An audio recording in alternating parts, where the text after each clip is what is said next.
Guys, इस movie की story बहुत अच्छी है। और अगर आपको मेरा वीडियो पसंद आए तो please like, subscribe and press the bell icon. Movie की शुरुआत होती है और हम हमारी हीरोइन वैनरू को देखते हैं, जो कि बहुत ही ज्यादा सैड होकर बैठी होती है और अपने बॉयफ्रेंड की तरफ देख रही होती है। और वैनरू के बॉयफ्रेंड का नाम है लू जाओ।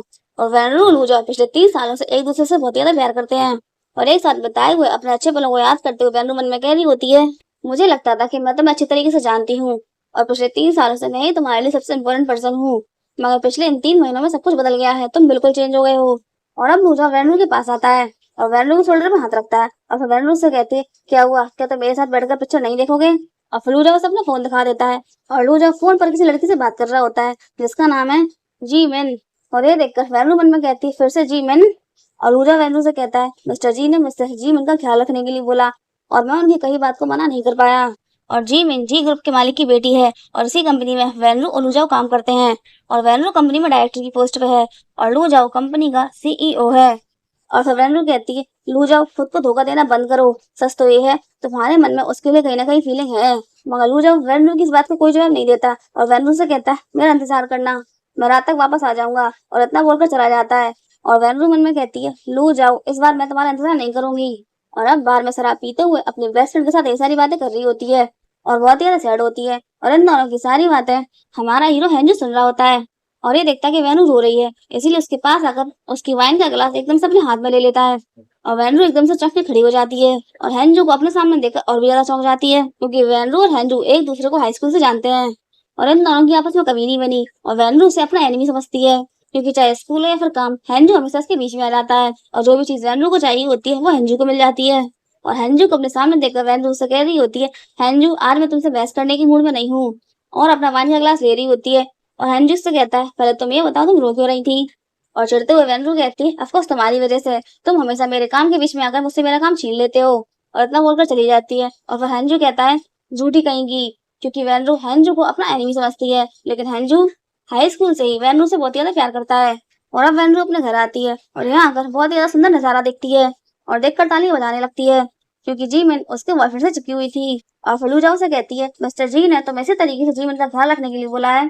और फिर जिमिन वैनरू के पास आती है और इससे पहले ऐसे कुछ कहती, वैनरू उसके गाल में एक जोरदार चाटा चढ़ देती है। और चढ़कर जिमिन कहती है, तुम्हारी इतनी हिम्मत, तुमने मुझे मारा। और फिर वैनरू कहती है, इतनी रात को आकर मेरे घर में मेरे आदमी के संग खेल रही हो। और फिर जिमिन कहती है, तुम्हारा आदमी। और फिर वैनरू को एक लेटर देती है, जो कि एक लव लेटर था, जो लू जाओ ने जिमिन को लिखा था जब वो अब्रॉड जा रही थी। और इस लेटर में लू जाओ ने लिखा होता है, जिमिन अगर तुम जाना चाहती हो तो जाओ, लेकिन मैं हमेशा तुम्हारे वापस आने का इंतजार करता रहूंगा। और लेटर में लिखी हुई बातें पढ़कर वेनरू को विश्वास नहीं होता और वेनरू लूजाओ से कहती है, इसका मतलब ये सब कुछ सिर्फ पिछले 3 महीनों से नहीं चल रहा। और फिर जीवन वेनरू से कहती है, अब तो मैं समझ में आ गया वो कौन किसके बीच में आ रहा है, और वो तो मैं 3 साल पहले चली गई थी, वरना अभी तक तो हमारी शादी भी हो जाती। और जीमिन की बातों से बहुत ज्यादा हर्ट होकर वेनरू लूजाओ से कह रही होती है, लूजाओ तो पिछले 3 सालों से हमारे बीच में क्या था। और अब लूजाओ जीमिन को ऐसे जाने के लिए बोलता है और जीमिन चली जाती है। और वेनरू कहती है, लूजाओ मैं तुम्हारे जवाब का इंतजार कर रही हूँ। और लूजाओ उससे कहता है, सॉरी। और फिर वेनरू उसके गाल में चाटा लगा देती है और उसे कहती है, पिछले 3 सालों से मैंने तुम्हें कितना ज्यादा प्यार किया है, तुम्हें अपना सब कुछ दे दिया, तुम्हें हर तरीके से सपोर्ट किया, लेकिन तुम पिछले 3 सालों से सिर्फ एक्टिंग कर रहे थे। और फिर ये बेशरम इंसान वैनरू से कह रहा होता है, नहीं, इन 3 सालों में मेरी फीलिंग्स तुम्हारे लिए झूठी नहीं थी, और अगर जीवन वापस नहीं आती तो मैं तुमसे शादी करता और अब से मैं जीवन के साथ रहूंगा। तुम चाहो तो ये घर बेच सकती हो और ये घर बेचकर पैसे अपने पास रख सकती हो। और ये मिस्टर गू, जो कि वैनरू की कंपनी के पार्टनर में से एक है, और ये वैनरू से कह रहा होता है, तुम मेरी लवर बन जाओ, मेरी लवर बन के तुम्हें सारे ऐशो आराम मिलेंगे। मगर वैनरू इस इंसान को अच्छी तरीके से जानती है और इस इंसान ने वैनरू के बेस्ट फ्रेंड के हस्बैंड का करियर भी बर्बाद कर दिया है और इसीलिए वैनरू से साफ साफ इनकार कर देती है। लेकिन फिर ये वैनरू को फोर्स करने लगता है और इसके फोर्स करने पर वैनरू उसका हाथ पकड़ के गरम गरम चाय में डुबो देती है और इससे कहती है, तुम्हारे लिए अच्छा यही होगा कि तुम अपनी हद में रहो। मगर इस इंसान को सब कुछ करने के लिए जी मिन ने कहा है, जिससे कि वैनरू लू जाओ की नजरों में गिर जाए। मगर इन दोनों का ये प्लान काम नहीं करता, इसीलिए जीमिन बहुत ही ज्यादा गिरकर वैनरू के खिलाफ प्लान करती है और इस सब में जीमिन के साथ वैनरू का सेक्रेटरी मिल जाता है और ये सब लोग मिलकर वैनरू के खिलाफ नकली सबूत तैयार करके उसे बुरी तरीके से फंसा देते हैं। उसके ऊपर ब्लेम लगा रहे होते हैं कि वैनरू ने कंपनी के सीक्रेट उसकी राइवल कंपनी को बता दिए हैं। और ये सब कुछ देखकर लू जाओ को वैनरू के लिए बुरा लग रहा होता है और वो जीमिन से कहता है, बस करो, बहुत हो गया। और फिर जीमिन कहती है, क्यों, क्या अभी भी तुम्हारे दिल में इसके लिए फीलिंग है। और लू जाओ कहता है, ऐसा कुछ भी नहीं है। और फिर जीमिन कहती है, अगर ऐसा है तो फिर प्रूफ करो। और लू जाओ को वैनरू का फेस कट करने के लिए बोलती है और ये महाशय इस काम के लिए तैयार हो जाते हैं और वैनरू का फेस कट करने के लिए आगे बढ़ने लगते हैं। और वैनरू उससे कह रही होती है, लू जाओ तुम पागल हो गए हो, और लूजा वेनरू के फेस को कट करने वाला था। तभी ये हेंजू आ जाता है और इन लोगों पर चिल्ला पड़ता है और इन लोगों को वेनरू से दूर करता है। और फिर सबसे पहले वेनरू को टीज करते हुए उससे कहता है, मेरे ऊपर तो हमेशा चढ़े आती हो, अब क्या हो गया। और फिर वेनरू को अपनी बाहों में सपेट कर लूजाओ से कहता है, लूजाओ क्या सच में तुम एक आदमी हो। और फिर आगे बढ़कर जीवन हेंजू से कहती है, तो मैं क्या कर रहा हूँ, निकल जाओ यहाँ से। और फिर हेंजू कहता है, मैं तुम्हें अभी बताता हूँ कि मैं क्या कर रहा हूँ। और फिर कहता है, तुम सब लोग कह रहे हो कि इस लड़की ने 1 लाख युवान लेकर कंपनी को धोखा दिया है, लेकिन मैंने उसे 8 लाख युवान की सैलरी ऑफर की थी, लेकिन उसके बाद भी इसने मेरी जॉब को एक्सेप्ट नहीं किया। और हेंजू की बात सुनकर यहाँ बैठे शेयर होल्डर्स को धक्का लग जाता है कि वेनरू ने 8 लाख युवान की जॉब एक्सेप्ट नहीं की। और अंजू इन लोगों को अच्छे सुना रहा होता है और उनसे कह रहा होता है, सच में तुम सब लोग बिना दिमाग के हो, बस एक कुत्तों का झुंड जिसमें सही और गलत को समझने की शक्ति नहीं है। और हेंजू के मुंह से ये बात सुनकर जीवन बुरी तरह से चिढ़ जाती है और फिर इन दोनों की बहुत ज्यादा बहस हो जाती है। और अब इन दोनों की बातें सुनकर वेनरू को पता चलता है कि हेंजू भी जीवन के फादर मिस्टर जी का बेटा है, मगर इसका आखिरी सरनेम जी नहीं है। और ऐसा क्यों है ये हमें मूवी में आगे पता चलेगा। और फिर जीविंग हेनरी से कहती है, आखिर तुम्हारे पास तुम्हारी कही हुई बातों का क्या सबूत है, क्या सबूत है कि वेनरू ने सब कुछ नहीं किया। और अब एंजू यहाँ इस आदमी को बुलवाता है जिसकी हेल्प से जीवन ने वेनरू को फंसाया था। और अब ये आदमी यहाँ आकर सबको सच्चाई बता देता है कि ये सब कुछ इसने जीवन के कहने पर किया है, ताकि वेनरू को कंपनी से धक्के देकर निकाल दिया जाए। और जीवन हेनरी से कहती है, ये सब कुछ झूठा तुम लोगों की चाल है। और फिर ये आदमी जीवन के खिलाफ फोन में सबूत दिखा देता है और हेनजू कहता है, देखा तुम पकड़ी गई। और अब मौके की नजाकत को देखकर ये आदमी भी जीवन का साथ छोड़ देता है। और अब लू जब वेनू से कह रहा होता है, ठीक है जो कुछ भी हुआ उसमें जीवन की गलती थी, लेकिन जीवन को तुमने उकसाया क्योंकि तुमने पहले से थप्पड़ मारा था और आज से पहले किसी ने भी जीवन के संग ऐसा नहीं किया और इसीलिए वो बर्दाश्त नहीं कर पाई और तुमसे बदला लेना चाहती थी, इसीलिए इस सब में पहले गलती तुम्हारी है। और लू जाओ की बातें सुनकर हेंजू कहता है, तो तुम ये कहना चाहते हो तुमने और तुम्हारी गर्लफ्रेंड ने जो कुछ किया उसके बदले में वेनू का थप्पड़ मारना गलत था। और फलूदा वेनू से कहता है, तुम्हें कंपनी से निकाल दिया गया है, इस चीज को बदला नहीं जा सकता, लेकिन इसके बदले में हम तुम्हें कंपनसेशन देंगे। और फिर वेनरू कहती है, कंपनसेशन, अगर मैं इस बात को एक्सेप्ट ना करूँ तो। और फिर जीवन कहती है, अगर तुम एक्सेप्ट नहीं करोगी तो फिर क्या करोगी। और फिर वेनरू कहती है, इसने मेरे संग जो कुछ भी किया है उसकी वजह से मैं बहुत ज्यादा नाराज हूँ, इसलिए इतने से नहीं मानने वाली, इसीलिए मैं चाहती हूँ कि ये मुझसे माफी मांगे और कंपनसेशन अपनी मर्जी के मुताबिक चाहिए। और वेनरू की बातें सुनकर जीवन पूरी तरीके से चिढ़ जाती है और फिर वेनरू से कहती है, क्यों, अगर मैं तुम्हारी बात नहीं मानूंगी तो क्या तुम छत से कूद जाओगी। और अब वेनरू जीवन को अच्छे से बातें सुनाती है और बातें सुनाते सुनाते इसके पूरे खानदान को लपेट लेती है और हेनरी इस पूरे मामले के अच्छे से मजे ले रहा होता है और जीवन के पास बोलने के लिए कुछ भी नहीं होता, वो सिर्फ चिढ़ रही होती है। और अब लूजाओ जीवन से कहता है, शांत हो जाओ। और वेनरू से कहता है, ठीक है, हमें तुम्हारी सारी शर्तें मंजूर हैं। और अब वेनरू अपना सारा सामान समेट के ऑफिस से जा रही होती है, लेकिन तभी लूजाओ उसका रास्ता रोक लेता है और उससे कुछ कहना चाहता है, मगर वेनरू उसकी बात सुने बिना उससे कह देती है, मैंने तुमसे पहले ही कह दिया था, इस बार मैं तुम्हारा इंतजार नहीं करूंगी। और इतना बोलकर लूजाओ की बात सुने बिना चली जाती है और लूजाओ के हाथ खाली रह जाते हैं। और अब कह रहा होता है, वेनरू बस एक बार ये सब कुछ खत्म हो जाए उसके बाद मैं तुम्हें एक्सप्लेन कर दूंगा, क्योंकि अब लू जाओ जीवन से प्यार नहीं करता, लेकिन कोई ना कोई रीजन है जिसकी वजह से उसके संग में है और वो रीजन क्या है ये हमें मूवी में आगे पता चलेगा। और अब वेनरू अपना सामान लेके बाहर आती है जहाँ पर हेंजू उसका वेट कर रहा होता है और वेनरू हेंजू से कहती है, आज तुमने मेरे लिए जो कुछ भी किया उसके लिए थैंक यू सो मच। और हेंजू वेनरू को बहुत ही ज्यादा गौर से देख रहा होता है और वेनरू कहती है, आखिर तुम ऐसे मुझे क्यों देख रहे हो। हेंजू कहता है, मैं उस लड़की को देख रहा हूँ जो हमेशा हर जगह टॉप पर रही, चाहे वो उसको स्कूल हो या फिर उसका काम, और सिर्फ 6 महीने के लिए मैं काम के लिए बाहर गया और इतने से टाइम में उसे लोगों ने कितना ज्यादा परेशान कर दिया। और हेनरी के मुंह से ऐसी बातें सुनकर वेनरू कहती है, आखिर तुम आज मुझसे इतनी प्यार से बात क्यों कर रहे हो। और बातों ही बातों में हेनरू वेनरू को फ्लर्ट कर रहा होता है और फिर उसे उसकी फेवरेट कैंडी देता है। और यहाँ जीवन लूजाओ का सर खा रही होती है और उसे कह रही होती है, आखिर तुमने उसकी शर्तें क्यों मान ली, कंपनसेशन के तौर पर उसने 100 मिलियन मांगे और तुम देने के लिए तैयार हो गए, कहीं ऐसा तो नहीं कि अभी भी तुम्हारे दिल में उसके लिए फीलिंग है। और लूजा उसे समझाते हुए कहता है, ऐसा कुछ नहीं है, मैंने सब कुछ तुम्हारे लिए किया, मुझे डर था जो कुछ भी कंपनी में हुआ कहीं वो उसे पब्लिश ना कर दे, इससे कंपनी की और तुम्हारी दोनों की रेपुटेशन खराब हो जाएगी। लेकिन जीमिन को चैन कहाँ था, वो अभी भी वेनरू को परेशान करने के लिए प्लान बना रही होती है। और वेनरू ने हेंजू के लिए खाना बनाया था और हेंजू वेनरू से कह रहा होता है, मैंने तुम्हारे लिए इतना सब कुछ किया और उसके बदले में तुम मेरे ट्रीट में एक ला रही हो। और इन दोनों की पहले से नोकझोंक फिर से शुरू हो जाती है और फिर हेंजू फोन में देखता है कि जो लेटर लू जाओ ने जीमिन के लिए लिखा था वो पब्लिश हो चुका है, कि लू जाओ पिछले 3 सालों से जीमिन का वेट कर रहा था, लेकिन थर्ड पार्टी बीच में आकर इनके प्यारे से रिश्ते को खराब करना चाहती थी और थर्ड पार्टी में वेनरू का नाम लिखा हुआ था, जिसकी वजह से लोग वेनरू को बहुत ज्यादा गालियां दे रहे होते हैं और कह रहे होते हैं वेनरू जी ग्रुप की डायरेक्टर है और इसकी माँ भी एक मिस्ट्रेस थी और ये एक नाजायज औलाद है और वही कर रही जो इसकी माँ ने किया। और इस सब की वजह से वेनरू बहुत ज्यादा हर्ट हो जाती है और कह रही होती है, इस बार इन लोगों ने हद पार कर दी, मैं इन्हें छोड़ूंगी नहीं। और जीमिन ने ये पोस्ट लूजाओ के अकाउंट से किया था जिसके बारे में लूजाओ को कुछ भी पता नहीं था और अब लूजाओ जीमिन से कह रहा होता है, आखिर तुमने सब कुछ क्यों किया, वो भी मेरे अकाउंट से। और जीमिन इससे कहती है कि या तो क्या हो गया, आखिर तुम्हें उसकी इतनी परवाह क्यों है। और लूजाओ कहता है ऐसी बात नहीं है, मैं सिर्फ इतना कह रहा हूँ जब सब कुछ सेटल हो गया था तो फिर सब कुछ करने की क्या जरूरत थी। और जीमिन कहती है जरूरत थी, क्योंकि उसने मेरे संग जो कुछ भी किया उसके बाद उसे सबक सिखाना जरूरी था। और आज जी ग्रुप में पार्टी होती है जहाँ मेहमान इनसे सवाल कर रहे होते हैं जो न्यूज पोस्ट हुई है क्या वो सच है। और जीमिन कहती है बिल्कुल सच है। और लूजा अब इसकी हाँ में हाँ मिला रहा होता है और कह रहा होता है जीमिन मेरा सच्चा प्यार है जिसका मैंने हमेशा इंतजार किया है, और जीमिन की वजह से मैंने जी ग्रुप ज्वाइन किया था। और अब यहाँ इन लोगों को जवाब देने के लिए वैनरू आ जाती है और वैनरू को देखकर लूजा जीमिन का हाथ छोड़ देता है। और पार्टी में मेहमान वैनरू को देखकर कह रहे होते हैं ये तो वही थर्ड पार्टी है। और वैनरू कहती है हाँ मैं ही वैनरू हूँ। और जीमिन वैनरू से कहती है तुम यहाँ क्यों आई हो, मैंने तुम्हें इनवाइट नहीं किया। और वैनरू कहती है मैं अभी बताती हूँ कि मैं यहाँ क्यों आई हूँ। और वैनरू अपने और लूजा के रिश्ते के सबूत ले गई थी और फिर उन सभी सबूतों को स्क्रीन पर दिखा देती है। और अब इन सबूतों को देखकर सब लोग वैनरू की बात का यकीन कर लेते हैं और फिर इन दोनों से सवाल करने लगते हैं। और जीमिन बुरी तरीके से चिढ़ जाती है और फिर गाली देते हुए वैनरू के पास जाती है और उसे मारने की कोशिश करती है, मगर उल्टा वैनरू ही इसमें जड़ देती है।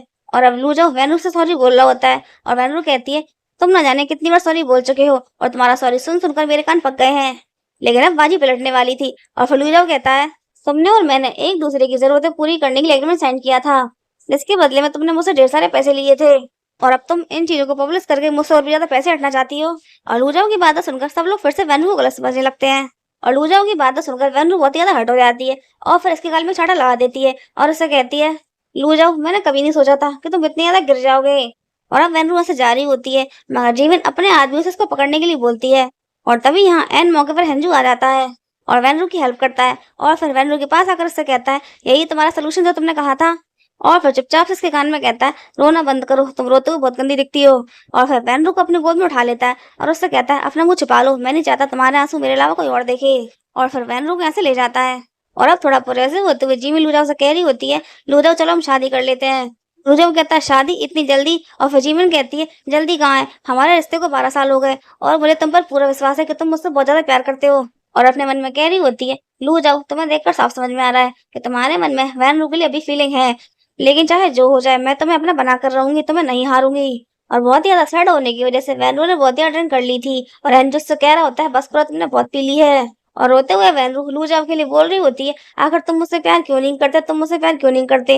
और फिर हेनरी कहता है मेरा यकीन मानो मैं सिर्फ तुमसे ही प्यार करता हूँ और उस वक्त से करता हूँ जब मेरी माँ चाहती थी कि मैं जी हाउस में रहूं, लेकिन मिस्टर जी उन्होंने मुझे कभी भी एक्सेप्ट नहीं किया, ना ही अपना नाम दिया और अपने लोगों से पिटवा कर मुझे बाहर फेंकवा दिया। और उस वक्त सिर्फ एक तुम ही थी जो मेरे पास आई और मेरी हेल्प की, और तुम्हारी आंखों में मुझे वो बुद्धा नजर आया जिसकी पूजा मेरी नानी करती थी। और वैनरू ने हेंजू से कहा था अगर हमें अपने हालात बदलने हैं तो उसका केवल एक ही तरीका है और वो है पढ़ाई। और अब हेंजू वैनरू से कह रहा होता है तुम्हारे उन शब्दों ने मेरी जिंदगी बदल दी और उसी पल से मुझे तुमसे प्यार हो गया था। और हेंजू देखता है कि वैनरू सो गई है और उसे किस करने के लिए आगे बढ़ता है, लेकिन तभी वैनरू अपनी आंखें खोल लेती है और ये देखकर हेंजू पीछे हट जाता है, लेकिन फिर वैनरू ही हेंजू को पकड़ के खींच लेती है और उसे किस करने लगती है। और अब वैनरू ने हेंजू की कंपनी ज्वाइन कर ली थी और जब वैनरू हेंजू के ऑफिस में आती है तो हेंजू वैनरू को पकड़ के उसे फ्लर्ट करने लगता है। और वैनरू इसकी हरकतें देखकर उसे कह रही होती है क्या हुआ, क्या तुम मुझसे प्यार करने लगे हो। और वैनरू के मुंह से ऐसी बात सुनकर हेंजू थोड़ा शर्माने लगता है और यहाँ वहाँ देखने लगता है, मगर फिर वैनरू उसकी चिन पकड़ लेती है और उससे कहती है क्या हुआ।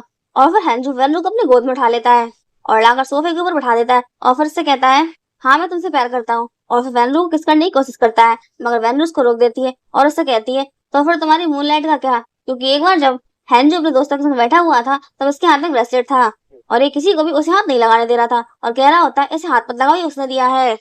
और वैनरू भी इनकी बातें सुन रही होती है, मगर हेनरू को वैनरू की बातें समझ में नहीं आ रही होती और वो कह रहा होता है मूनलाइट, कौन सी मूनलाइट। और वैनरू से कहती है तुम एक्सेप्ट नहीं कर रहे, चलो छोड़ो इस बारे में बात नहीं करते, हम फीलिंग्स को साइड में रख के कुछ और बात करते हैं। और उसे सजेस्ट करते हुए कह रही होती है मुझे तुम्हारी बॉडी में इंटरेस्ट है, इसीलिए जब तक तुम्हारी मूनलाइट वापस नहीं आ जाती हम बिना फीलिंग्स के एक दूसरे के साथ रिश्ता रख सकते हैं। और इसकी बातें सुनकर हेनरू कहता है तुम मुझे डेट करना चाहती हो, और वैनरू कहती है हम कुछ और कर सकते हैं जैसे, और फिर उसके कान फूंक मार देती है और अपनी बात और हरकतों से हेनजू को सड्यूस करके दूर हट जाती है और फिर उससे कह रही होती है फिलहाल मुझे बहुत काम है, मैं चलती हूँ। और अब वैनरू के चले जाने के बाद हेनजू सोफे के ऊपर खुशी के मारे गुलाटियां खा रहा होता है। वैनरू की बातों से इसके इमोशन खड़े हो गए थे और अब इसके पास फोन आता है, इसे किसी ने मिलने के लिए बुलाया था और ये उस घर में आता है। इसे किसी और ने नहीं बल्कि मिस्टर जी ने मिलने के लिए बुलाया है और यहाँ पर इसकी माँ भी होती है और अपने बेटे को देखकर माँ बहुत ज्यादा खुश हो जाती है, मगर हेंजू अपनी माँ से रूड बिहेव कर रहा होता है क्योंकि इसको नहीं पसंद कि इसकी माँ जी हाउस में रहती है और मिस्टर जी की मिस्ट्रेस है। और ये है मिस्टर जी, जी ग्रुप का मालिक। और इसी ने फोन करके हंजू को यहाँ बुलाया है और ये हंजू से कह रहा होता है कि ये वेनरू को जब से निकाल दे और अपने किए के लिए जीमिंग से माफी मांगे। और इसकी बात सुनकर हंजू कह रहा होता है अगर मैं ऐसा ना करूँ तो। और फिर मिस्टर जी कहता है जीमिंग तुम्हारी सिस्टर है और किसी और लड़की के लिए तुम उसे इंसल्ट नहीं कर सकते। और अगर तुम जानते हो ना तुमने मेरी बात नहीं मानी तो मुझे गुस्सा आ जाएगा और अगर मुझे गुस्सा आ गया तो मैं तुम्हें बर्बाद कर दूंगा। और लूजा भी यही फाइल लेकर आया होता है और बाहर खड़े होकर इन लोगों की बातें सुन रहा होता है। और वह हैंजू मिस्टर जी से कहता है आप मुझे बिल्कुल उसी तरीके से बर्बाद कर देंगे ना जैसे आपने सेंगाई ग्रुप को किया था। उसके बाद उसके ऊपर कब्जा कर लिया था और उसके मालिक को मरवा दिया था। और ये बात सुनकर लूजा को गुस्सा आ जाता है क्योंकि सेंगाई ग्रुप किसी और का नहीं बल्कि लूजाओ के फादर का ही था। और अब लूजाओ स्टडी रूम के अंदर आता है और उसके हाथ में जो फाइल होती है वो एक कॉर्पोरेशन के पेपर थे क्योंकि मिस्टर जी जबरदस्ती हैंजू की कंपनी से कॉर्पोरेशन करना चाहता था मगर हैंजू इसके लिए तैयार नहीं था। और फिर हैंजू लूजाओ को अपने पास बुलाता है और फिर लूजाओ की कॉलर पकड़ लेता है और उसे कहता है तुमने जीमिंग को चूज किया है इसीलिए अब बेनरू का ख्याल भी अपने मन में मत लाना। और फिर लूजाओ हैंजू का हाथ दूर हटाता है और फिर उसे कह रहा होता है जी फैमिली बहुत ही ज्यादा डेंजरस है तुम्हें डर नहीं लगता। और फिर इन दोनों की जीमिंग वेनरू और जी फैमिली को लेकर बहस होने लगती है। और अब लूजाओ अपनी माँ के पास आता है जो कि रो रही होती है क्योंकि लूजाओ के फादर और मिस्टर जी दोनों एक संग काम करते थे, पार्टनर थे। मगर मिस्टर जी ने लूजाओ के फादर के साथ धोखा किया और अपने गुनाह को छुपा रखने के लिए उनका एक्सीडेंट करवा कर उनको जान से मरवा दिया और उनके पूरे बिजनेस पर अपना कब्जा कर लिया। और इसी बात का बदला लेने के लिए लूजाओ ने जीमिंग से प्यार का झूठा नाटक किया जिससे कि ये जीमिंग का इस्तेमाल करके जीमिंग के फादर और जी ग्रुप को बर्बाद कर सके। और अब लूजाओ जीमिंग को और भी ज्यादा खुश करने के लिए इसे काम करने के लिए एक प्रोजेक्ट दे देता है और इसे कहता है इस प्रोजेक्ट को पाने के लिए वेनरू भी कंपटीशन में है और इस प्रोजेक्ट को हासिल करके तुम साबित कर दो कि तुम वेनरू से बेहतर हो। और जीमिंग बहुत ही ज्यादा खुश हो जाती है कि लूजाओ ने उस पर भरोसा करके उसे एक बड़ा काम दिया और खुशी के मारे लूजाओ की गाल पर किस कर लेती है। और इसके जाने के बाद लूजाओ अपने पॉकेट से नैपकिन निकालता है और अपने गाल को साफ करने लगता है और कह रहा होता है तुम्हारे जैसी बेवकूफ लड़की छोटा सा काम भी हैंडल नहीं कर सकती। और अब जीमिंग इसी प्रोजेक्ट के सिलसिले में इस लेडी से मिलने के लिए आती है और देखती है कि वेनरू पहले से इसके साथ में है और ये दोनों एक साथ बहुत ज्यादा कंफर्टेबल हैं। और फिर इस लेडी के पास जाकर इसे मिस लिन कह रही होती है मगर ये लेडी इससे रूडली बात करती है और उससे कहती है माफ करना मैं मिस लिन नहीं हूँ, मैं मिस सुजियांग हूँ। और जीमिंग इससे बात करने की कोशिश करती है मगर ये जीमिंग से बात नहीं करती और इसे इग्नोर करते हुए वेनरू को बात बोलकर चली जाती है। और अब जीमिंग बुरी तरीके से खिसिया जाती है और वेनरू से कह रही होती है अगर तुम दोनों क्या बातें कर रही थी। और वेनरू से कहती है अगर मैं तुम्हें क्यों बताऊं। और इतना बोलकर चली जाती है। और अब जीमिंग बुरी तरीके से खिसिया जाती है और कह रही होती है वेनरू चाहे जो हो जाए मैं तुमसे नहीं हारूंगी। और अब ये मिस्टर गू को फोन लगाती है और इससे कहती है तुम हमेशा से उसके संग सोना चाहते थे ना, तब तुम्हारे पास मौका है। और अब ये फ्लावर लेकर वेनरू के घर पहुंच जाता है मगर वेनरू उसे अपने घर में नहीं घुसने दे रही थी लेकिन फिर ये जबरदस्ती घुस जाता है। और वेनरू से कहती है आखिर तुम यहाँ क्यों आए हो। और अपनी औकात दिखाते हुए ये वेनरू से कहता है ऑफकोर्स तुम्हारे संग सोने के लिए। और वेनरू कहती है अच्छा। और ये कहता है बिल्कुल, मुझे फोर्स करना बिल्कुल पसंद नहीं है इसलिए अपनी मर्जी से मान जाओ। और वेनरू कहती है अगर मैं ना मानूं तो। और ये कहता है अगर तुम नहीं मानी तो मैं तुम्हारे साथ जबरदस्ती करूंगा, तुम्हारा वीडियो बना लूंगा और तुम्हारा वीडियो और तुम्हारी न्यूड पिक्चर ऑनलाइन पोस्ट कर दूंगा। और अचानक से वेनरू के हार्मोन्स एक्टिव होने लगे थे क्योंकि ये इंसान अपने ऊपर एक परफ्यूम डाल के आया था। इसकी वजह से लड़कियां सेक्सुअली एक्टिव हो जाती हैं। और ये देखता है कि वेनरू के ऊपर इसके परफ्यूम का असर हो रहा है और वेनरू से कहती है तुम्हारी भलाई इसी में है कि तुम चुपचाप यहाँ से चले जाओ। और ये वेनरू से कहता है अगर मैं यहाँ से चला गया तो कहीं ऐसा ना हो कि तुम्हें सैड फील हो। मगर अब वेनरू इसका हाथ पकड़ के मरोड़ देती है और इसे लात मारकर घर से बाहर निकाल देती है। और अब ये लात खाकर अपनी कमर तोड़वा के और जी भर के बेइज्जती करवा के इसके पास आता है और इसकी हालत देखकर जिमिंग इससे कह रही होती तुमने अपना काम कर लिया। और ये जिमिंग से कहता है कुछ भी नहीं हुआ, उसने मुझे लात मार के घर से निकाल दिया और मेरी कमर तोड़ दी। और अब इसकी बातें सुनकर जिमिंग भी इसे पिल्लों से मार रही होती है और कह रही होती है तुम एक आम सी लड़की को भी कंट्रोल नहीं कर पाए। और अब हैंजू वेनरू के घर आता है और वेनरू को नशा हो गया था जिसकी वजह से वो हैंजू को देखते ही उसे पकड़ के खींच लेती और उसे किस करने लगती है। और हैंजू को कुछ भी समझ में नहीं आ रहा था कि वेनरू ऐसा क्यों कर रही है मगर वेनरू के किस करने की वजह से हैंजू सेड्यूस हो जाता है और अब ये दोनों कमरे में बैठ के ऊपर होते हैं। और हैंजू वेनरू से कहता है आज तुम्हें क्या हुआ है। और वेनरू उससे कहती है बातें बाद में करेंगे, पहले अपना काम कर लें। और फिर ये दोनों इंटीमेट हो जाते हैं। और अब हैंजू वेनरू से कह रहा होता है मिस्टर गू यहाँ पर आया था। और वेनरू कहती तुम्हें कैसे पता। और हैंजू कहता है क्योंकि आज इसमें से बिल्कुल ऐसी ही परफ्यूम की स्मेल आ रही थी जो यहाँ पर आ रही है। और अब वेनरू से सारी बात बता देती है और ये जानकर हैंजू गुस्से में आकर मिस्टर गू को मारने के लिए जाने लगता है मगर वेनरू से कंट्रोल करती है और उसे कहती है मैं इतनी भी कमजोर नहीं जो एक परफ्यूम मुझे कंट्रोल कर सके, मुझे तो बस तुम्हें ही देखकर अट्रैक्शन होता है। और खुश होकर हैंजू कहता है तो मैं इसे अपनी रोज की नौकरी समझूं। और वेनरू कहती बिल्कुल भी नहीं। और फिर हैंजू कहता है इससे तो अच्छा है कि मैं इस मिस्टर गू को जान से मार दूं। और अब जीमी को लूजो फिर से ऑफिस में कॉपरेशन की बात करने जा रहे होते हैं और जीमी लूजो उसे कह रही होती जल्दी चलो, इस बार मैं उस वेनरू को जीतने नहीं दूंगी। और तभी देखती है कि वेनरू उन लोगों के साथ कंपनी से बाहर आ रही है जिनके साथ ये बात करने जा रहे थे। और ये देखकर इसको धक्का लग जाता है और फिर वैनरू के पास जाकर चिढ़ते हुए उससे कह रही होती है, तुमने पहले ही कॉन्ट्रैक्ट साइन कर लिया। और अब ये लोग यहाँ फिर से मिल जाते हैं जहाँ एक कंपनी की नीलामी हो रही थी। और जीविंग वैनरू से कह रही होती है, चाहे जो हो जाए इस बार तुम मुझसे नहीं जीत पाओगी। और अब नीलामी शुरू होती है और ये दोनों ज्यादा से ज्यादा बोली लगा रही होती है और जीविंग वैनरू को हराने के लिए जरूरत से ज्यादा बोली लगा देती है और कंपनी को खरीद लेती है। और अब जी ग्रुप में अपने शेयर होल्डर से कह रही होती है, कुछ लोग अपनी औकात भूलकर हमसे कम्पीट करना चाहते हैं। और हैंजू और वैनरू भी आ गए थे और इसकी बातें सुनकर वैनरू से कह रही होती है, क्या तुम ये बात हमारे लिए बोल रही हो। और इन दोनों को यहाँ देखकर जीविंग वैनरू से कह रही होती है, सच में तुम में बड़ी हिम्मत है जो अपनी हार को देखने के लिए यहाँ तक चली आई। और यहाँ बैठे लोग भी वैनरू को बातें सुनाने लगते हैं मगर वैनरू बहुत ही ज्यादा शांत होती है और फिर लोगों से कह रही होती है, इतनी जल्दी खुश मत हो। और फिर टीवी चालू कर देती है क्योंकि जिस इंसान से ने कंपनी खरीदी थी उसको पुलिस ने अरेस्ट कर लिया था क्योंकि इसने अपनी कंपनी में कुछ इलीगल काम किए थे और इसकी कंपनी घाटे में चली गई थी। और फिर इसने अपनी कंपनी के डाटा में फेरबदल करके उसे प्रॉफिट में दिखाकर बेच दिया और अब कोर्ट ने इसकी कंपनी को सील कर दिया था मगर जीविंग ने पहले ही सारे पैसे ट्रांसफर कर दिए थे जो कि अब डूब गए हैं। और अब सच्चाई जानकर जीविंग की हालत खराब हो जाती है और इसी बात को बताने के लिए जीविंग का सेक्रेटरी दौड़ के आता है और अब जीविंग अपना सारा गुस्सा इसके ऊपर निकाल रही होती है और इसे कह रही होती है, तुमने पहले कुछ भी ठीक से पता नहीं लगाया था। और गाली देते हुए वैनरू से कह रही होती है, तुम्हें सब कुछ पहले से ही पता था इसीलिए तुमने जानबूझकर ज्यादा बोली लगाई।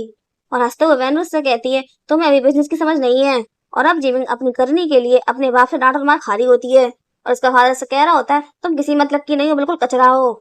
और ये अभी भी करते हुए बोल रही होती है, सिर्फ 800 बिलियन ही तो डूबे हैं, आप इतनी जरा सी बात के लिए मुझ पर हाथ उठा रहे हैं। और इसकी बातों से फ्रस्ट्रेट होकर इसका बाप कह रहा होता है, तुमने साबित कर दिया तुम जी ग्रुप को नहीं संभाल सकती। और अब लूजाओ से कहता है, तैयार हो जा, फ्यूचर में कंपनी की सारी जिम्मेदारी तुम्हारी होगी। और लूजाओ तो यही चाहता था। और अब जीविंग लूजाओ से कह रही होती है, तुम मेरे बॉयफ्रेंड हो और वो लड़की कंपनी में आकर मुझे इंसल्ट कर रही थी और तुम चुपचाप खड़े खड़े सब कुछ देख रहे थे। और अब लूजाओ से कहता है, क्योंकि तुम्हें लेसन मिलना जरूरी था जिससे कि तुम्हें ये बात अच्छी तरीके से समझ में आ जाए कि तुम वैनरू की बराबरी नहीं कर सकती। और अब वैनरू से हारने की वजह से और सबके ताने सुन सुनकर ये बुरी तरीके से बौखला जाती है और फिर हैंजू और वैनरू का एक्सीडेंट करवा देती है। और लूजाओ को भी अपने आदमी से खबर मिल गई थी कि जीविंग क्या करने वाली है और इसीलिए लूजाओ वैनरू को बचाने आया था, लेकिन उससे पहले ही इन दोनों का एक्सीडेंट हो जाता है। और अब लूजाओ इन दोनों को हॉस्पिटल लेके आता है और लूजाओ का सेक्रेटरी लूजाओ से कह रहा होता है, बॉस आखिर आपने मिस्टर हैंजू की जान क्यों बचाई, वो मर ही जाते तो अच्छा था। बॉस अगर मैंने ज्यादा बोल दिया हो तो मुझे माफ कर दें। और अब लूजाओ अपनी माँ की बातों को याद कर रहा होता है जब उसकी माँ रोते उससे कह रही होती है कि जब तुम्हारे फादर का एक्सीडेंट हुआ था तब अगर किसी ने उन्हें टाइम पर हॉस्पिटल पहुंचा दिया होता तो शायद आज वो जिंदा होते। और अब लूजाओ कह रहा होता है, क्योंकि मैं किसी के बुरे हालातों का गलत फायदा नहीं उठाना चाहता। और अब वैनरू को होश आ जाता है और होश में आने के बाद वो हैंजू हैंजू चिल्ला रही होती है और नर्स ऐसे समझाते हुए कहती, शांत हो जाओ, वो बिल्कुल ठीक है। और ये दोनों एक ही वार्ड में होते हैं और हैंजू को सही सलामत देखकर बहुत ही एक्साइटेड होकर वैनरू आकर इसके टूटे हुए पैर पर जोर से हाथ रख देती है।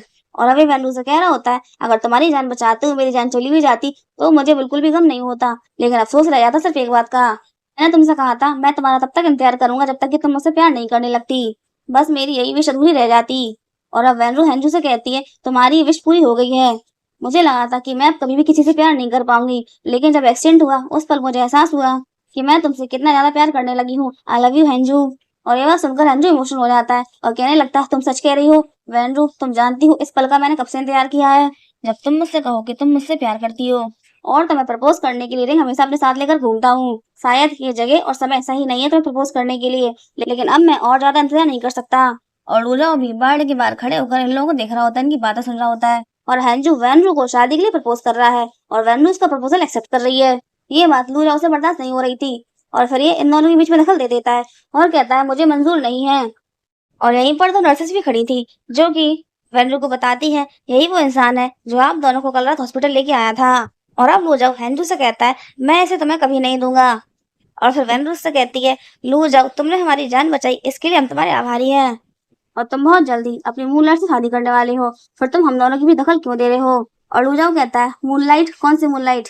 मैंने शुरू से लेके आखिर तक सिर्फ और सिर्फ तुमसे ही प्यार किया है। और वेनरू कहती है, लू जाओ बस करो, तुमने ना जाने कितनी बार उसके लिए मुझे हर्ट किया है। और फिर लू जाओ कहता है, वेनरू ऐसी कुछ बातें हैं जो मैं तुम्हें नहीं बता सकता और जैसे ही सब कुछ सॉल्व हो जाएगा मैं तुम्हें एक्सप्लेन कर दूंगा। और वेनरू कहती है, अच्छा तो अपना मतलब पूरा करने के लिए तुमने मेरी फीलिंग्स को बेरहमी से कुचल दिया। और लू जाओ कहता है, वेनरू मुझे माफ कर दो, बस एक मौका दे दो, जैसे ही सब कुछ खत्म हो जाएगा मैं अपनी हर गलती की भरपाई करूंगा। और अब हैंजू लू जाओ से कहता है, बस बहुत हो गया, तुमने हमारी जान बचाई, इसके लिए हम तुम्हारे आभारी हैं, लेकिन अब तुम यहाँ से जा सकते हो।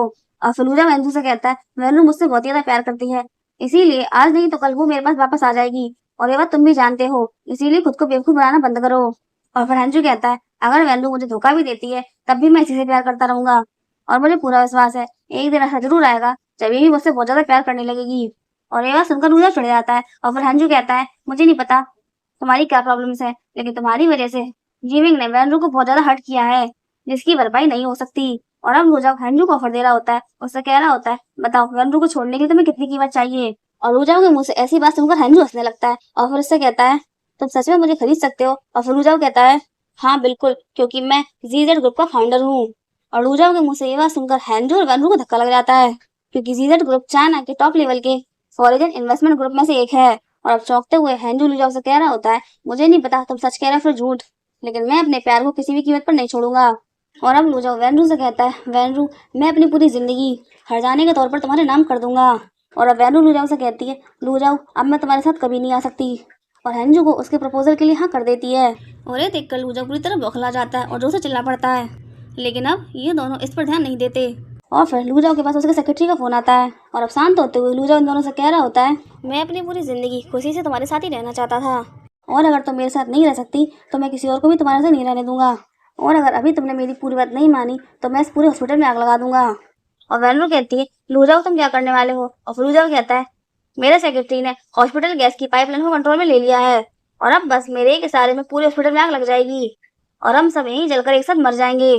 और लूजाओ की बातें सुनकर हेनरू से चिल्लाते हुए कहता है, तुम पागल हो चुके हो, बस किसी ना किसी तरीके से हर बार वेनरू को ही हट कर रहे हो और कह रहे हो कि तुम इससे प्यार करते हो। और यहीं पर दो नर्सेस भी खड़ी होती हैं और लूजाओ की बातों से घबराते हुए वेनरू से कह रही होती है, मैम प्लीज इनकी बात मान लो, हम तो भी बहुत यंग है, सिर्फ ग्रेजुएशन पास किया है, हम नहीं मरना चाहते। और फिर वेनरू से कहती है, लूजाओ इतने जिद्दी मत बनो, ये सब कुछ यहीं रोक दो। और अब लूजाओ वेनरू से कहता है, ठीक है मैं तुम्हें अपने संग आने का दूसरा रीजन दे देता हूँ। और फिर इसके पास जाकर उसके कान में कुछ कहता है और इसकी बात सुनकर वेनरू उसके संग जाने को तैयार हो जाती है, मगर हंजू का भी कुछ भी नहीं बताया जाता है, इसीलिए हंजू से जाने से रोक रहा होता है। और फिर वेनरू हंजू से कहती है, अभी मुझे जाना होगा लेकिन मेरा इंतजार करना, मैं जल्दी वापस आऊंगी। क्योंकि लूजाओ ने वेनरू के कान में बता दिया था कि ये एक्सीडेंट किसी और ने नहीं बल्कि जीमिंग ने प्लान किया था। और अब वेनरू लूजाओ से कह रही होती है, ये सब कुछ जीमिंग ने किया है ना, तो पूरी जी फैमिली को इसकी कीमत चुकानी पड़ेगी, और जैसे ही हम दोनों के मतलब पूरे हो जाएंगे हमारे रास्ते अलग हो जाएंगे। और वेनरू की बातें सुनकर लूजाओ मन में कह रहा होता है, मुझे पूरा विश्वास है मैं तुम्हारा मन जरूर बदल दूंगा। और अब ये दोनों लूजाओ के घर आ जाते हैं और लूजाओ वेनरू से बताता है, मैंने हंजू को इलाज के लिए अब्रॉड भिजवा दिया है और पब्लिक में अनाउंस करवा दिया है कि एक्सीडेंट में तुम दोनों की डेथ हो गई है। और इसकी बातें सुनकर वेनरू कहती है, मैं इतना टाइम तुम्हारे साथ रही लेकिन मुझे कभी पता नहीं चला कि तुम इतने ज्यादा गहरे हो। और अब जीमिन भी यहाँ आ गई थी, मगर लूजाओ जीमिन को अंदर नहीं आने देता और ऐसे कह रहा होता है, इतनी रात को तुम यहाँ क्यों आई हो। और जीमिन कहती है, मैं तुम्हें गुड न्यूज देने आई हूँ, उस एक्सीडेंट में उन दोनों की डेथ हो गई है और अब से 3 दिन बाद हम दोनों की सगाई है, कितनी खुशी की बात है ना। और फिर लूजाओ उससे कहता है, ठीक है लेकिन इस वक्त मैं बहुत ज्यादा थक गया हूँ, मुझे रेस्ट करना है, और दरवाजा लगा देता है। और फिर चिढ़ते हुए जीमिन कहती है, सो रूड, लेकिन कोई बात नहीं, अब तो वो मर चुकी है, तुम्हें तो मेरा ही बन के रहना पड़ेगा। और आज इन दोनों की सगाई हो रही होती है और सभी लोग बेसब्री से लूजाओ का इंतजार कर रहे होते हैं। और अब लूजाओ आता है और जीमिंग से कहता है, मैंने तुमसे कहा था ना, मैं हमारी सगाई का दिन बहुत ही ज्यादा यादगार बना दूंगा जिसे तुम कभी भूल नहीं पाओगी। और फिर जीमिंग को एक बॉक्स देता है और जीमिंग इस बॉक्स को खोलती है जिसके अंदर एक रिमोट कंट्रोल था। और इसे देखकर जीमिंग लूजाओ से कह रही होती है, भला रिमोट कंट्रोल भी कभी किसी लड़की को गिफ्ट किया जाता है। और फिर इसकी दोस्त इससे कहती है, लगता है लूजाओ ने तुम्हारे लिए बहुत ही खास सरप्राइज तैयार किया है। रवि बहुत ही ज्यादा एक्साइटेड होकर रिमोट से टीवी चालू करती है और टीवी पर किसी लड़के के साथ इसकी इंटीमेट पिक्चर होती है, क्योंकि अब्रॉड जाने के बाद जीमिंग ने बहुत ही ज्यादा ओपन लाइफ एंजॉय की थी। और ये सब कुछ देखकर यहाँ सारे लोग दंग रह जाते हैं और जीमिंग बार बार टीवी बंद करने की कोशिश कर रही होती है लेकिन टीवी बंद नहीं हो रहा था। और यहाँ सारे मेहमान ये सब कुछ देखकर जीमिंग के बारे में गॉसिप करने लगते हैं और जीमिंग चिल्ला चिल्ला कर बोलने लगती है, ये सब कुछ फेक असली नहीं है, एआई के थ्रू बनाया गया है। और लूजाओ से कहती है, लूजाओ आज हमारी सगाई है और इस सब का क्या मतलब है। और फिर लूजाओ इसको झटक देता है और इससे कहता है, हाँ आज मेरी सगाई है लेकिन तुम्हारे साथ नहीं, किसी और के साथ। और वेनरू को देखकर जीमिंग कहने लगती है, तुम मरी नहीं। और फिर वेनरू कहती है, हाँ बिल्कुल, मुझे माफ करना तुम्हें निराश करने के लिए। और फिर जीमिंग खिसाते हुए लूजाओ से कहती है, लूजाओ मैं तुम्हारी मूनलाइट हूँ तो तुम ये सब कुछ क्यों कर रहे हो। और फिर लूजाओ कहता है, मूनलाइट, ऐसा कौन सा आदमी होगा जो ये सब कुछ अपनी आंखों से देखकर तुम्हें एक्सेप्ट करेगा। और फिर मिस्टर जी कहता है, लूजाओ तुम्हारी हिम्मत कैसे सब कुछ करने की, मैं तुम्हें छोड़ूंगा नहीं। और फिर लूजाओ इससे कहता है, ये सब कुछ तो मेरे और जीमिंग के बीच की बात है लेकिन आपके साथ ही मुझे बहुत कुछ सेटल करना है। और अब यहाँ मिस्टर जी का सेक्रेटरी रोते हुए आता है और मिस्टर जी से कहता है, अचानक से हमें फाइनेंशियल मार्केट में ब्लॉक कर दिया गया है और हम बहुत बड़ी प्रॉब्लम में आ गए हैं। और अब मिस्टर जी बेबस हो गया था और फिर लूजाओ से कह रहा होता है, आज का दिन मैं जिंदगी में कभी नहीं भूलूंगा। और अपनी बेटी का हाथ पकड़ के यहाँ से ले जाता है और अब इसके ऊपर अपना सारा गुस्सा निकाल रहा होता है। ऐसे कह रहा होता है, तुम्हारा भाई अपनी गंदी हरकतों की वजह से पहले ही जेल में है, लेकिन तुम भी किसी मतलब की नहीं हो, बेकार हो, कचरा हो। और जीवन कहती है, डैड उसने मुझे लव लेटर लिखा था और उसमें लिखा था कि मैं उसकी मूनलाइट हूँ, वो मुझसे बहुत ज्यादा प्यार करता है। मुझे आइडिया भी नहीं था कि उसके मन में क्या चल रहा है। प्लीज मुझे एक मौका और दे दे, मैं सब कुछ ठीक कर दूंगी। मगर अब मिस्टर जी इसकी एक ही बात नहीं सुनता और उसको झटक देता है। और वैनरू हैंनरू से बात कर रही होती है, तभी लूजा भी आ गया था। और वैनरू हैंनरू से बात कर रही है, ये बात उसे बिल्कुल भी पसंद नहीं आती। और लूजाओ को देखकर वैनरू फोन कट कर देती है और इसे कहती है कुछ काम था। मगर लूजाओ चिढ़ते हुए इसे पकड़ के बेड में पटक लेता है और फिर वैनरू को किस करने लगता है। और वैनरू चुपचाप बेड में पड़ी हुई थी, इसे कोई भी रिस्पॉन्स नहीं दे रही थी। और ये देखकर लूजा उसकी चिन पकड़ लेता है और इससे कहता है, वैनरू इतनी ज्यादा क्रूर मत बनो। और वैनरू से कहती है, एक बात तुम अच्छे समझ लो, अब पहले ऐसा कुछ भी नहीं हो सकता। और फिर लूजा को कुछ से दूर कर देती है और उसके गाल में छाटा लगा देती है और उससे कहती है, हमारे बीच जो डील हुई है उसे मत भूलना और अपनी हद पार मत करना। और अब जीविन खुद को प्रूव करने के लिए कड़ी मेहनत कर रही होती है, कई लोगों से बात कर रही होती है कि वो इसकी कंपनी में इन्वेस्ट करे, लेकिन कोई भी, यहाँ तक कि इसके दोस्त भी इसकी हेल्प करने को तैयार नहीं थे। और अब ये बुरी तरीके से पगला गई थी। और अब इसके पास जीजेड ग्रुप से फोन आता है और इन लोगों से मिलने आती है। और लूजा और वैनरू पर्दे के पीछे छुपकर बैठे हुए थे और वैनरू इससे एक गेट के थ्रू मेल आवाज में बात कर रही होती है और इससे कह रही होती है, हम जी ग्रुप में इन्वेस्ट करने को तैयार हैं, लेकिन उसके बदले में हमें भी कुछ चाहिए। और फिर जीमिन कहती है, आपको क्या चाहिए। और फिर वैनरू से कहती है, तुम्हारे डैड के पास एक फाइल है जिसे उन्होंने बहुत ही सेफली रखा हुआ है और तुम उनकी बेटी हो और ये तुम्हारे लिए बहुत आसान काम है, तुम वो फाइल लाकर हमें दे दो और बदले में तुम जितना चाहोगी हम जी ग्रुप में उतना इन्वेस्ट कर देंगे। और अब जीमिंग इन लोगों की बात सुन के ओके बोलकर उठ कर चली जाती है।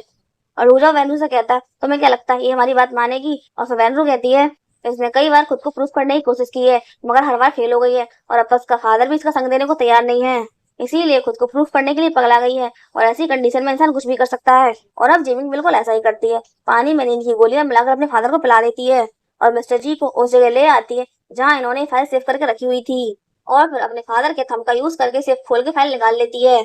और अब मिस्टर जी को होश आता है और वो कह रहे होते हैं, पागल लड़की तू ये क्या कर रही है। और जीमिंग कहती है, मैं देख रही हूँ आज तक आपने कौन कौन से गुनाह किए हैं, क्योंकि इस फाइल में मिस्टर जी के सारे गुनाहों के सबूत थे। और जिमिंग अपने फादर से कह रही होती है, मैंने आपसे एक मौका मांगा था लेकिन आपने मुझे वो नहीं दिया और इसीलिए सब कुछ करने के लिए आपने ही मुझे मजबूर किया है। और इतना बोलकर अपने फादर को ऐसे ही छोड़कर यहाँ से चली जाती है और मिस्टर जी चीख चीख कर इसे रुकने के लिए बोल रहा होता है। और लूजाओ और वैनरू ने इसके ऊपर नजर रखी हुई थी और ये देख लेते हैं कि जिमिंग फाइल ले आई है और अब इसका एक्सीडेंट करवा देते हैं, बिल्कुल वैसे ही जैसे जिमिंग ने हैंजी और वैनरू का करवाया था। और जिमिंग का एक्सीडेंट करवाने के बाद उस फाइल को अपने कब्जे में ले लेते हैं और अब मिस्टर जी के पास आते हैं और फाइल दिखाते हुए मिस्टर जी से कहते हैं, अगर तुम जेल नहीं जाना चाहते तो चुपचाप इन पेपर्स पर साइन कर दो। और अब बेबस होकर मिस्टर जी पेपर्स के ऊपर साइन कर देता है और अब मिस्टर जी लूजाओ से कहता है, मेरी बेटी ने तुम्हें इतने अच्छे तरीके से ट्रीट किया, फिर तुमने सब कुछ क्यों किया। और अब लूजाओ इससे कहता है, तुम्हें मिस्टर लूजेंजू याद है। और मिस्टर जी कहता है, लूजेंजू, हाँ मुझे याद है। तो और अब लूजाओ इसे बताता है, मैं उसी मिस्टर लूजेंजू का बेटा हूँ। और अब मिस्टर जी को ये भी पता चलता है कि लूजाओ ही जी जेड ग्रुप का फाउंडर है और इसी ने जी ग्रुप को ब्लैकलिस्ट करवाया है। और वैनरू कहती है, तुम्हें एक और खुशखबरी देनी है, तुम्हारी बेटी का एक्सीडेंट हो गया है और हमने तुम्हारे खिलाफ सारे सबूत पुलिस को दे दिए हैं और अब लीगली तुम्हें तुम्हारे सारे गुनाहों की सजा मिलेगी। और इन दोनों के जाते ही पुलिस यहाँ आ जाती है और मिस्टर जी को अरेस्ट कर लेती है और अब ये दोनों जिमी के पास हॉस्पिटल आते हैं। और लूजाओ को देखकर जिमी बहुत ही ज्यादा खुश हो जाती है और उससे कह रही होती है, मुझे पता था तुम मुझे प्रॉब्लम में अकेला नहीं छोड़ोगे। मगर अब लूजाओ इसको झटक देता है और इसे सारी सच्चाई बता देता है। और अब सच्चाई जानकर जिमिंग इससे कह रही होती है, लूजाओ क्या तुमने मुझसे कभी भी प्यार नहीं किया। और अब लूजाओ इससे कह रहा होता है, भला मैं ऐसी लड़की से कैसे प्यार कर सकता हूँ जिसके फादर ने मेरे फादर की जान ली हो। और अब ये दोनों यहाँ से जा रहे होते हैं और जिमिंग चिल्लाकर कह रही होती है, लूजाओ मैं तुम्हारे बच्चे की माँ बनने वाली हूँ। और लूजाओ उससे कहता है, ऐसा हो ही नहीं सकता, मैंने तुम्हें कभी हाथ नहीं लगाया। और जिमिंग कहती है, हाँ बिल्कुल, लेकिन मैंने तुम्हारा स्पर्म चुरा लिया था और जिसके थ्रू मैं प्रेग्नेंट हो गई। और अब लूजाओ खिस्सा कर इसका गला पकड़ लेता है और वनु लूजाओ को समझा रही होती है, इसे छोड़ दो वरना इसकी जान चली जाएगी। और अब लूजाओ जिमिंग का अबॉर्शन करवा देता है और वैनरू के पास हैंजू का लिखा हुआ लेटर आता है जिसे देखकर वैनरू बहुत ही ज्यादा खुश हो जाती है और उस लेटर को पढ़ने वाली थी, लेकिन तभी लूजाओ अपने बॉडीगार्ड्स को लेकर घर आता है और लोगों को हुक्म देता है कि मेरी परमिशन के बिना कोई भी घर से बाहर नहीं जाएगा और ये वैनरू को अपने घर में लॉक करवा देता है। और वैनरू उससे कह रही होती है, लूजाओ तुम पागल हो गए हो, हमारी बीच डील हुई थी ना, हम दोनों एक दूसरे की हेल्प करेंगे और काम हो जाने के बाद मैं यहाँ से वापस चली जाऊंगी। और लूजाओ उससे कहता है, वैनरू मैं तुम्हें कहीं नहीं जाने दूंगा। और वैनरू के फेवरेट फ्लावर उसे देखकर उसे मनाने की कोशिश कर रहा होता है और वैनरू उससे कहती है, एक समय था जब मुझे फ्लावर बहुत ज्यादा पसंद थे। और फिर फूल को तोड़ते हुए कहती है, अब पहले जैसा कुछ भी नहीं रहा और अब ये फ्लावर्स ही मेरे फेवरेट नहीं है। लूजाओ मुझे यहाँ से जाने दो। मगर लूजाओ के ऊपर इसकी बातों का असर नहीं हो रहा था और अब इरिटेट होकर वेन्जू अपने हाथ में फोक नाइफ उठा लेती है और इसे धमकी देती है, अगर तुमने मुझे नहीं जाने दिया तो तुम्हारी आंखों के सामने मैं अपनी जान दे दूंगी। और लूजाओ कहता है 3 महीने, मैं चाहता हूँ कि तुम मेरे संग 3 महीने रहो। और वेन्यू कहती है ऐसा कभी नहीं होगा। और फिर लूजाओ कहता है 3 वीक और वेन्यू फिर मना कर देती है। और फिर लूजाओ कहता है ठीक है सिर्फ 3 दिन। और वेन्यू 3 दिन के लिए भी राजी नहीं होती और अब लूजाओ इरिटेट होकर वेन्यू पे चिल्ला पड़ता है और फिर उसके पास जाकर उससे कहता है वेन्यू हम दोनों 3 साल तक साथ रहे और अब मैं तुमसे सिर्फ 3 दिन मांग रहा हूँ और अगर इन 3 दिनों में तुम्हारा माइंड चेंज नहीं हुआ तो तुम चली जाना। और अब वेन्यू कहती है ठीक है लेकिन मेरा माइंड चेंज नहीं होगा। और अब वेन्यू हैंजू का भेजा हुआ लेटर पढ़ रही होती है और इस लेटर में हैंजू ने अपनी और वेन्यू की सारी यादों के बारे में लिखा था और अपने दिल की हर बात कन्फेस की थी और साथ में ये भी लिखा था कि मुझे इस बात का डर है कि तुम और लूजाओ 3 साल तक साथ रहे और अब फिर से एक साथ हो तो कहीं तुम्हारा मन बदल ना जाए। लेकिन अगर ऐसा हो भी गया तो भी मैं हार नहीं मानूंगा, तुम्हारा फिर से इंतजार करूंगा। और तुम मेरे बचपन की जिस मूनलाइट की बात कर रही थी वो कोई और नहीं बल्कि तुम हो। मेरा प्यार हमेशा से सिर्फ तुम ही हो और तुम्हारे साथ रहने के लिए ही मैंने वही करियर चूज किया जो तुमने चूज किया था। और एक बार जब वैनरू के पीछे रात में गुंडे पड़ गए थे तब हेंजू ने ही बीच में आकर उन गुंडों से फाइट की थी और खुद भी हर्ट हो गया था। और उसके बाद हेंजू वैनरू से बात करने के लिए अपनी फीलिंग को कन्फेस करने के लिए वैनरू के पास जा रहा होता है, लेकिन तभी वो देखता है कि वैनरू लूजाओ की बाहों में है और ये देखकर हेंजू के कदम रुक जाते हैं। और आज वैनरू को पता चलता है कि उस रात उन गुंडों से हेंजू ने फाइट की होती है और ये सब कुछ जानकर वेंजू कह रही होती है मुझे आज तक यही लगता था कि उस रात मुझे लूजाओ ने सेव किया था। हेंजू मेरा इंतजार करना, मैं वापस जरूर आऊंगी। और अब अपना सामान पैक करके जा रही होती है और लूजाओ से कहती है तुमने मुझसे 3 दिन मांगे थे, अब 3 दिन पूरे हो चुके हैं। और लूजाओ कहता है अभी 10 मिनट बाकी हैं।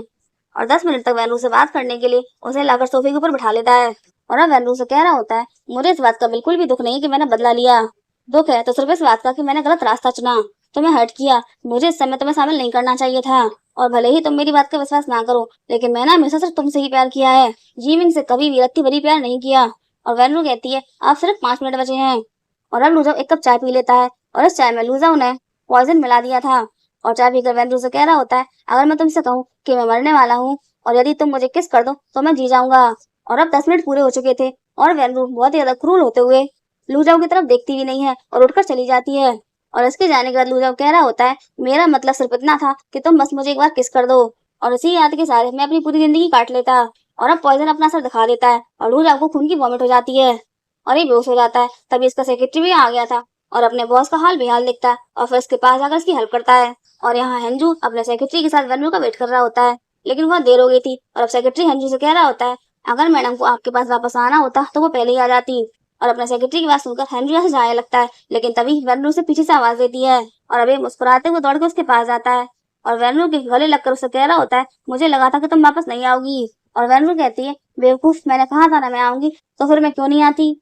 और अब वेंजू आगे बढ़ के वेनरू को किस कर लेता है और फिर तुरंत अपने घुटनों पर बैठकर ऐसे शादी के लिए प्रपोज करता है और इसे कहता है वेनरू मैं अपनी जिंदगी का हर पल सिर्फ तुम्हारे साथ ही बताना चाहता हूँ, क्या तुम मुझसे शादी करोगी। और वेनरू हाँ कर देती है और फिर ये वेनरू को रिंग बनाता है और इसी के साथ मूवी की हैप्पी एंडिंग हो जाती है। और अगर आपको मूवी पसंद आई हो तो please like, subscribe, comment and share. Thank you for watching.